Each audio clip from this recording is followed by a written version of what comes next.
João Carlos Dias is a Portuguese journalist, producer, and Chief Communications Officer, CCO, at Kuriakos TV, the first Portuguese non-Catholic Christian television channel. With over 20 years of experience in media and communication, João has become a leading figure in faith-based and inspirational content both in Portugal and abroad. Starting his career at the age of 16, João developed a deep passion for audiovisual production, marketing, and public relations, which led him to work as a consultant in various sectors, including sports marketing and major events. His commitment to Christian media came to fruition when he played a key role in establishing Kuriakos TV in 2016 as a co-founder. His work has spanned everything from the production of talk shows and documentaries to the coverage of significant international events and high-profile interviews with global Christian leaders. João also hosts several programs on Kuriakos TV, including A Conversa Com, Viagens por Portugal, and Isto é o Povo a Falar. His role as Director of Information has strengthened Kuriakos TV's reputation as a trusted voice in Portuguese-speaking Christian media. Kuriakos TV continues to produce content aimed at spreading Christian values, exploring topics such as faith, culture, and societal issues. João Carlos Dias is known for his ability to bridge traditional media with modern technology, creating impactful storytelling that resonates with diverse audiences. He remains deeply committed to promoting Christian media internationally, and his presence at film festivals and other media events helps to elevate the channel's presence on the global stage. With Jesus Joy, and a resounding clap, please welcome João Carlos Dias to the MZIAIF International Christian Film Festival.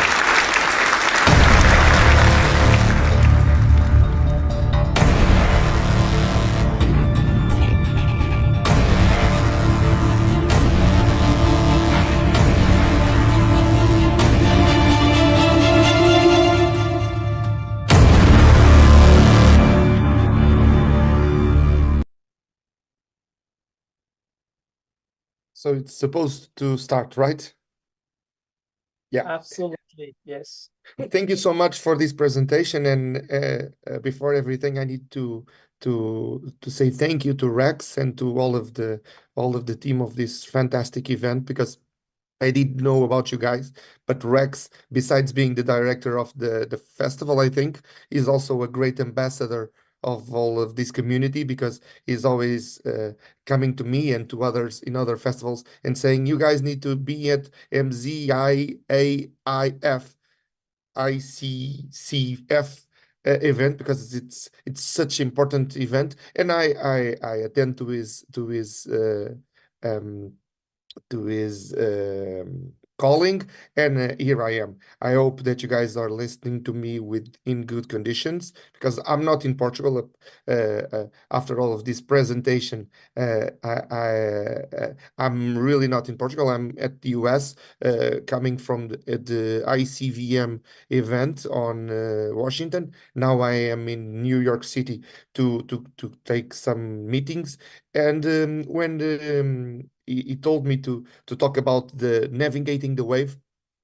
Navigating the wave is something that I really believe, because my formation as marketeer before, and now as CCO of a small television channel in Portugal, I think that we need to understand the waves, both the market waves, the waves that the market produce on our market, which is filmmaking or television or media, but also the waves of the calling of God, because all of us know that sometimes, and it's historical, we can find it with the walk of the Jews on the desert. They took 40 years. Sometimes the cloud was going from somewhere to another, and they went.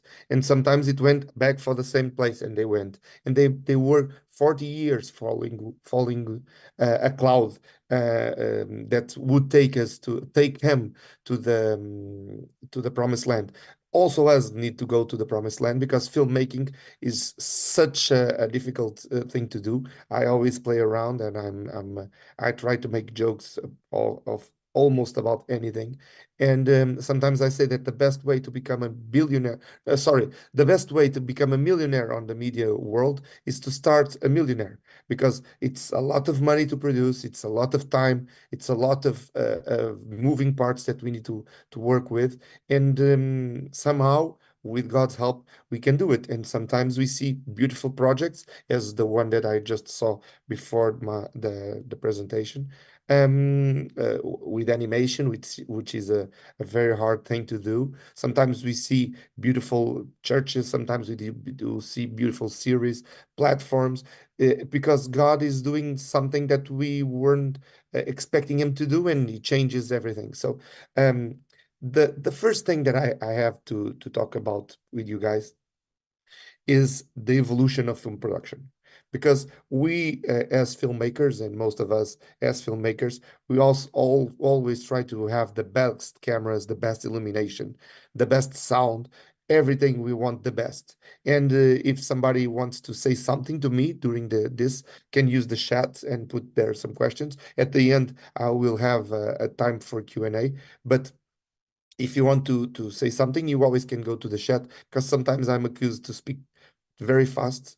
Probably not in English, but in Portuguese, I'm accused to speak really fast. So if I'm speaking something and you aren't understanding the way that I'm, or the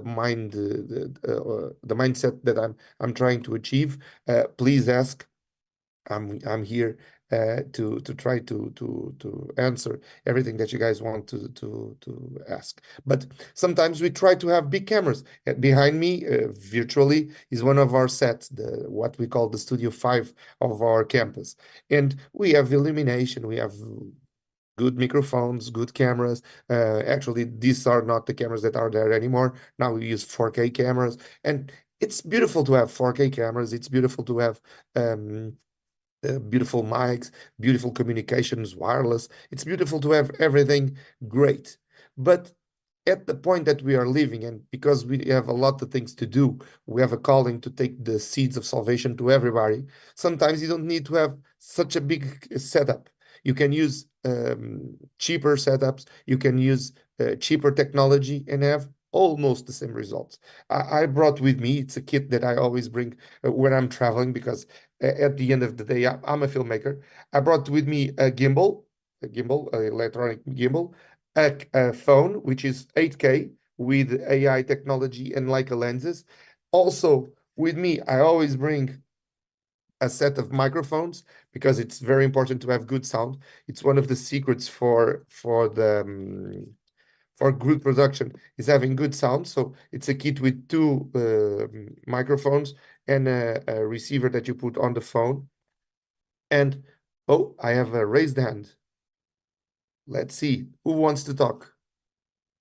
Aditya's. I'm sorry, I'm very bad with names. No, it's just a raised hand. He wants speak. Oh yeah, that is just one of our media person. You can continue with your presentation. Thank you. Okay, perfect. So it's I always bring a set of microphones with me, and I always bring light, because I have the light of Jesus. All of us have the light of Jesus, but the light of Jesus for camera, it's not the best. So we always use lighting. At this point, it was producing color, but you can change the colors. It's a light that changes its colors, and you can put it white like this, and you have beautiful lighting. See the difference already? Just because you have a good lighting, you get different quality video. So all of this kit, it's not that expensive. Maybe for some, it could be something that you need to make a project, to make a budget, try to find the sponsors. But all of this, I would say, except the phone, because the phone is always it depends a lot of the quality of the phone that you are using. But all of this you can buy like for $500, $700 or euros. So it's not that expensive, and it creates a different experience, because most of the quality of the products that I see, and I always try to get content to our channel, because our channel is broadcasting for all around the world for the Portuguese language. The Portuguese language has like 300 million people talking in Portuguese. So I always am trying to get content for our channels. So one of the things that I always see, or almost only on the very, very big broadcast projects, you see a great quality, Hollywood quality or Bollywood quality. But sometimes the sound is a problem. Sometimes the light is a problem, more than anything else. Sometimes the stabilization of the camera is a problem, but the two biggest problems that I see on the Christian content is sound and light. So with the low budget, with some thought, I would say, with some pre-production, you can correct all of this. So it's for me, it's a easy way to get good quality footage and good quality content. So also the question between 4K and 8K, everybody's always trying to get the next quality. 8K is now the quality that everybody's aiming for. We need to understand, or at least is my point of view, we need to understand that it's very important to understand the viewer. And most of the viewers are not still at 8K, or most of them are not still yet in 4K. I'm traveling around the United States. In every room that I've been, the televisions is full HD. No 4K, no 8K. So a lot of the users will see our beautiful production in full HD, some in less than that even. So we don't need to do it in the last technology. I usually talk about I don't know if you guys, but actually most of you are all around the world. So for some of us, it's football is the biggest event, soccer for the Americans, and the World Cup of soccer 8 years ago, I think, because there's another one, was broadcast with 3D technology. Some of you guys will, I think it was South Africa. I see someone shaking his, yeah, in South Africa, we used full 3D technology on our soccer World Cup. And nobody saw it in 3D because nobody had the television to see it. So they spend a lot of money, really a lot of money, trying to produce something that the end user, the viewer, didn't understand, because they didn't have the televisions to use it. The next technology, 4 years after South Africa, was 4K. But then the broadcasters knew that technology wasn't that important, so they did the first 4 games, I think, and the semifinals and the finals in 4K. Everything else in full HD. So sometimes it's a misdirection to try to use the best technology in the market, because you're going to spend a lot of money in your production. You're going to spend a lot of time trying to understand the technology. And for the end user, the user that's going to see your product on a phone or on a computer, you will not see the difference between one technology and the other. So when you're on pre-production, I would say try to use the technology that you're most comfortable with, and the technology that your end user, the person that really was going to see your project, will use. Also, drones. Drones are beautiful. Everybody loves a good drone footage. It depends a lot of the country that you are in, because it's different technologies and different legislations for each country. So we need to answer the question of how important it is, how many legal difficulties I will find to use drones, to really use drones correctly. But drones are great, and drones are getting less and less inexpensive. Afterwards, I think that it's really important, and I saw I was watching since the beginning, and I saw that you guys have a big team on social media. It's really important, I think, in the 21st century, when you're on set, don't think only on the end product. You need to understand that the end product, the film, the series, the documentary, the sermon, what you're doing, it's a end project, but you also need to have making of. You also need to have photographs for social media. You also need to have interviews with the actors, with the director, with the cast. You need to have a lot of content to feed the social media, because the social media will go and grab people to watch the end result product. I'm making sense? Everybody is understanding? Perfect. So also behind the social media, you need to think on streaming, because where are you going to put your movie? I know that for the American market, theatrical is the dream. Everybody wants to be theatrical. But for international market, and this is an international conference, for the international market, most of you guys want to do television or streaming.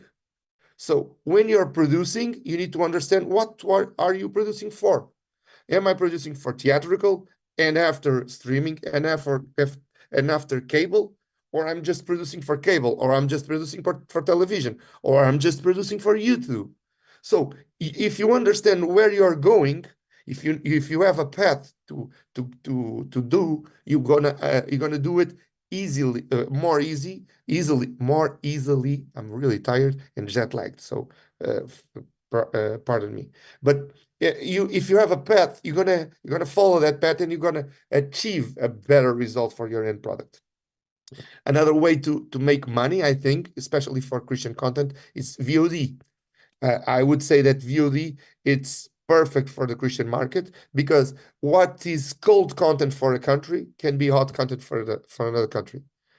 There are a lot of contents in America and in Canada that in Europe were never used.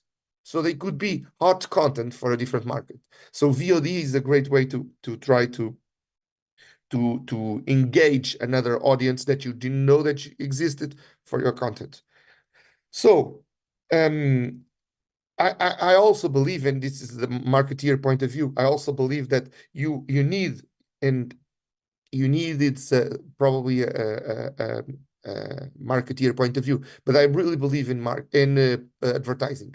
Now, does it make sense to advertise on outdoors, or in movies, or making very big television campaigns? But you can targeted advertise with Google Ads, with Instagram, with Facebook, with TikTok, and you can do advertising of your product using the cast, using the crew, using the making of, using the trailer, using influencers. You can do it in a lot of different ways, and you can have very good results. Because if you get an engagement reality with your audience, you're gonna have a concept that goes behind the end movie. I'm a big fan of the Forge. I don't know if anybody saw the Forge for the Koenig brothers. Anybody saw it already? Yeah, my hand. So the Forge, it happens on the same universe that the War Room appeared. So it's they knew that universe, that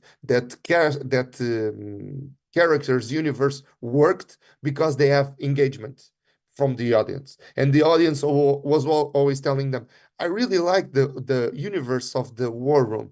More stories could happen on the universe of the War Room. So they took War Room, which is a movie from, like, I would say 8 years or 6 years ago, and they went back to a universe that they knew that had engagement with the audience, and they made a spin-off of the War Room, creating the Forge.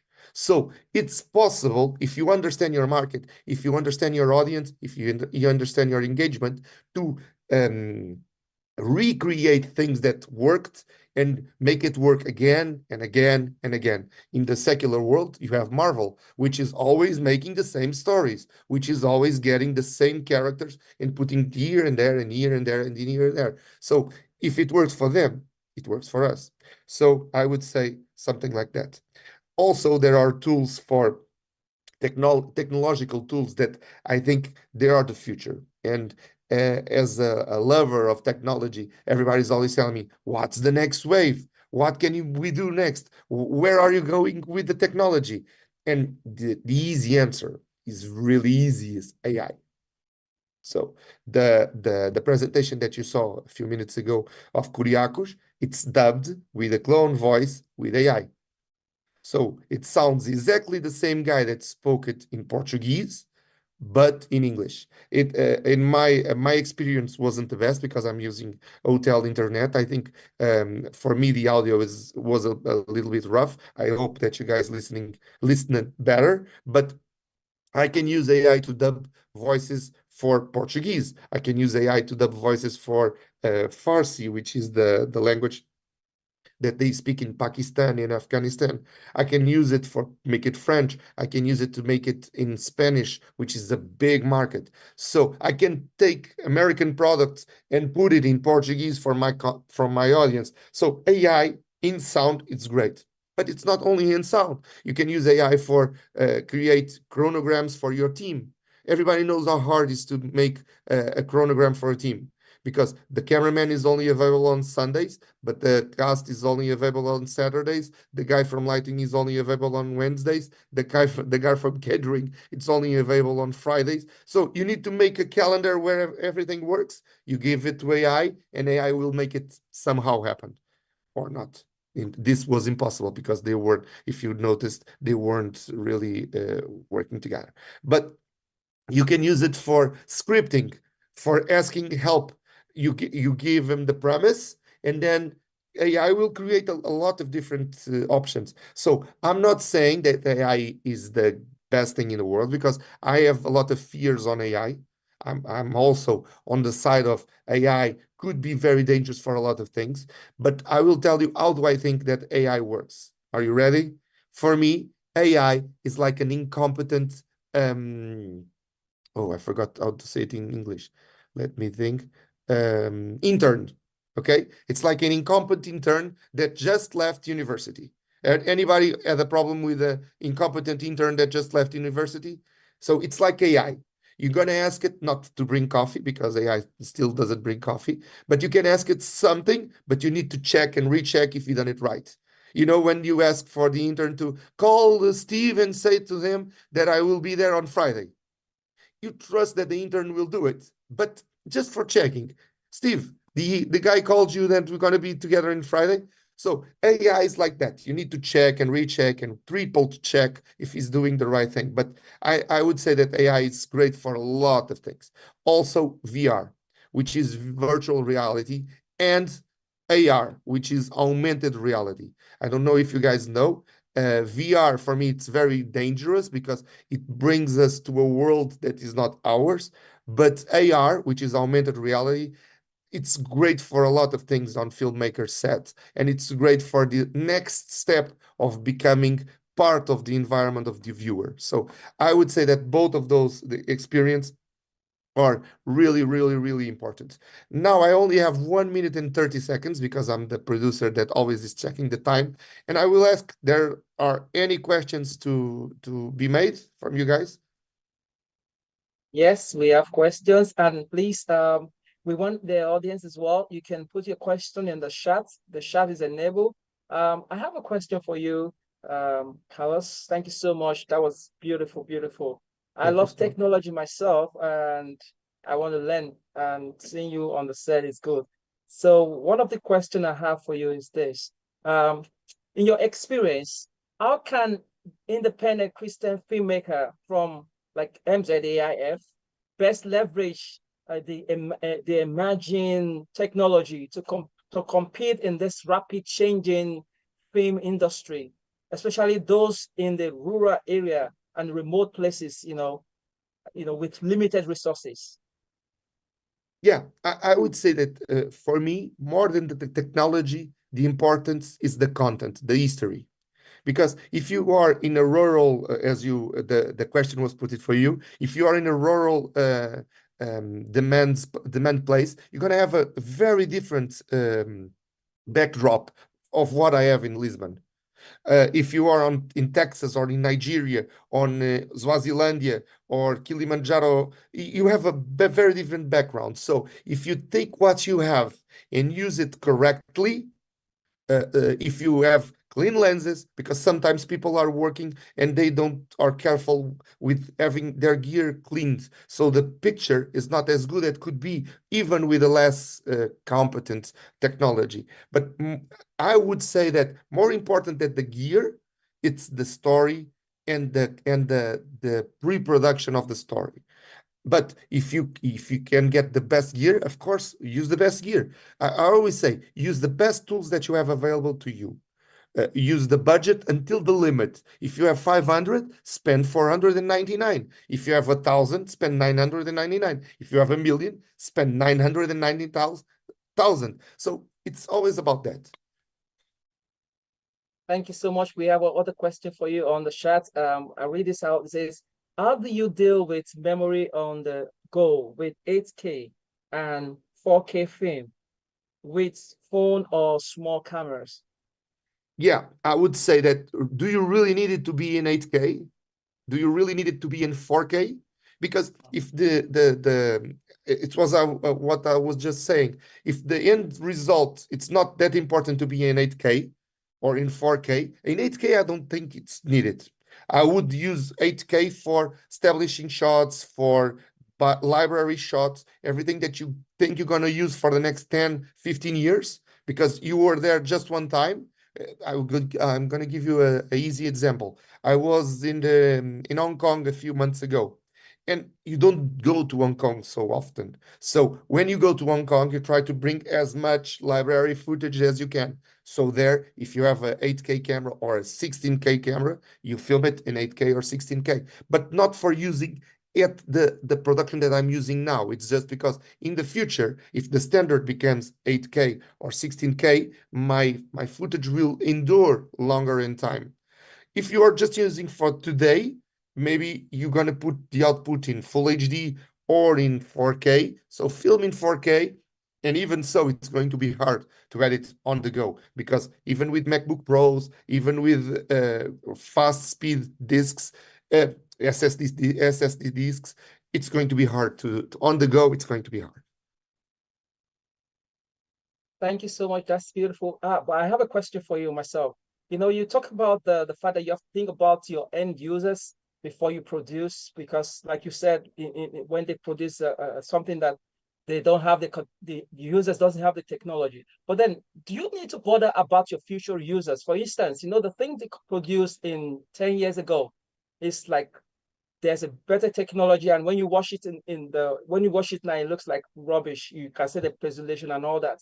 Do you need to consider your future? Because I'm thinking with this AI, a lot of things is got new technology is going to come up. So do you need to consider, or how do you leverage it? Do you need to consider your future user, or what this movie is going to look like in 10 years time, or you just produce for now? It's a great question, but I will tell you that even if you filmed something 10 years ago in 4K, it will be old now, because the phones will show, the cars will show, the clothes will show, and people will always know that it's old. So, except you for doing something historical, if you're filming the history of Jesus, okay, it's always been those clothes, those horses, those donkeys. So it's better to be in 4K or 18K or 16K that in full HD. But for everything else, with the world changing as fast as it's been, with the phones, with the watches, with the cars, even the landscape of the cities. I've been in New York for like last 10 years, 3 years. And New York is changing. The landscape is changing. The buildings are changing. So even if you have it in 16K, 10 years from now, it will be a different city. So people will notice that it's a different city. So yeah, I know I like to film in 16K also, but yeah, it's only when it makes sense, because if not, it's very expensive. It's very time consuming, and you're gonna put in risk other parts of the production, I would say. Thank you so much. Thank you so much. We have a hand up. I think our film festival director, Evangelist Rex, wants to ask a question. You can go ahead, please. Oh, Rex, Hey, how you doing? Thank you so my much. brother from another mother. Oh, little mother, thank you. This has been very great. And I know you are very time conscious, so the time is up. But one quick question. We have a community of filmmakers all over the world that have content. And like you said, VOD platforms had been sort of, the thing to go, either subscription-based VOD or YouTube or whatever it is. Now, so in an effort, because we're mission-minded, in an effort to reach out, to other platforms and other communities and countries, and I think we'll discuss this at some point. In 1 minute, what can you say about Portugal, about Kuriakos TV? You guys, or any other affiliate accept faith-based content that movie makers can send over to you guys, and how do we go about that? Yeah, I'm going to put actually, you have my contact, so you're free to give it to everybody that is in the session. Sure. In Portugal, we have a problem that my country has, because I have the curse of being a Catholic country from the last years. We have 40 years of dictatorship, political dictatorship, with the support of the Catholic Church. So my country is really, really on Catholic. So they believe that Jesus is still nailed in the cross. My people doesn't know that Jesus is live and changing lives. So we are fighting against that with Kuriakos. And Kuriakos has two sister channels, the TV Maná Moçambique in Mozambique, and Kuriakos TV Angola in Angola. So both of them are sister channels, affiliates of Kuriakos TV Portugal. And if you guys have some content that you are hoping to see in other countries, I'm more than interested in listening to you guys, and let's talk. I don't have a big budget. Nobody has a big budget in this So market. we don't have big budgets too, then. And nobody has a big budget, so it's. I know that I'm preaching to the choir, but I really like to talk and try to find solutions. We talked already, me and Rex, to try to put Kuriakos as a prize or something to the winners of the festival to get a meeting with me or something like that to create a buzz in Kuriakos and your heart. So I'm more than willing to try to find solutions to take Jesus as far as we can, because Rex knows me a little bit. We talk a lot in international events, and for me, most than anything else, we cannot sell Jesus cheaply, because sometimes it looks like everybody in the Christian market is trying to sell Jesus as a very discount product. It's very easy to get. It's not supposed to be very easy, because Jesus, it's premium. So if you're not able to get it, it's you that it's wrong. It's not Jesus. So it's for me, it's a